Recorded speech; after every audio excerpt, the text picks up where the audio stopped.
অন্য X-ray report দেখে রোগীকে ওষুধ দেওয়ার ঘটনায় চাঞ্চল্য ছড়িয়ে পড়ল মাথাভাঙা হাসপাতাল পাড়া চত্বরে। পরিবার সূত্রে জানা গিয়েছে, শারীরিক সমস্যার কারণে মার্চ মাসের 4 তারিখে চিকিৎসক নিরঞ্জন দাসকে দেখান মাথাভাঙার বাসিন্দা কৌশিক বর্মন।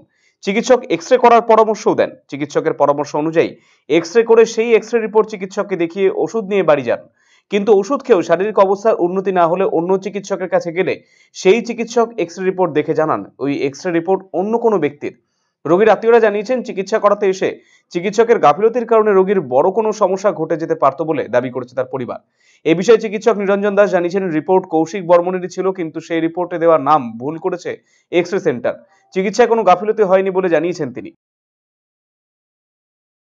মার্চের 4 তারিখে এন দাসকে ওনার সর্দি কাশি বুকের সমস্যার জন্য ডাক্তার দেখিয়েছিল। তো ডাক্তারবাবু তখন ওনাকে একটা বুকের এক্স রে করতে বলে, সে মোতাবেক ডিজিটাল কেয়ার থেকে উনি একটা এক্স রে করে।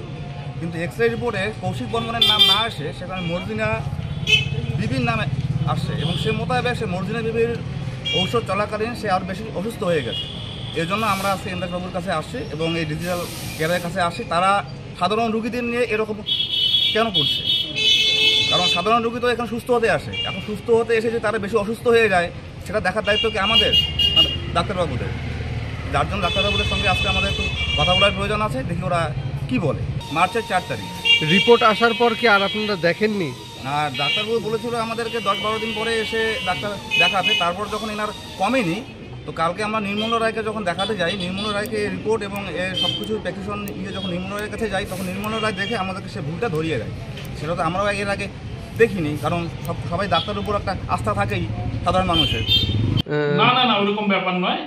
ও এসছে, ও নিজে হাতে এক্স-রে করে নিয়ে এসছে, নিজের আমার এক্স-রেটা দেখেন, তো নামটা ভুল ছিল, সেটা তখন খেয়াল করা হয়নি, এখন খেয়াল করা হয়। মানে এখানে আরেকটা এক্স-রে ডেলিভারি দেওয়ার সময় প্রপার নাম লিখে ডেলিভারি দেওয়া উচিত ছিল, নামটা ঠিক মতো না লিখে অন্য লোকের নাম লিখে দিয়েছে, এটা একটা মিস্টেক হয়েছে। হ্যাঁ, অনেক সমস্যা, এর জন্য আমাদের সমস্যা করতে হয়। তো অনেক সময় এই ল্যাবরেটরি থেকে এক্স-রে থেকে একজনের হাতে অন্য লোকের রিপোর্ট দিয়ে দেয়, এটা আরও সাবধান হতে হবে। আমি মাসে মাসে এদের নিয়ে বসি, কথা বলি এটা নিয়ে, কিন্তু যা হয় একজন প্রশিক্ষণ প্রাপ্ত নাও থাকতে পারে, সেটা আমার জানা নেই।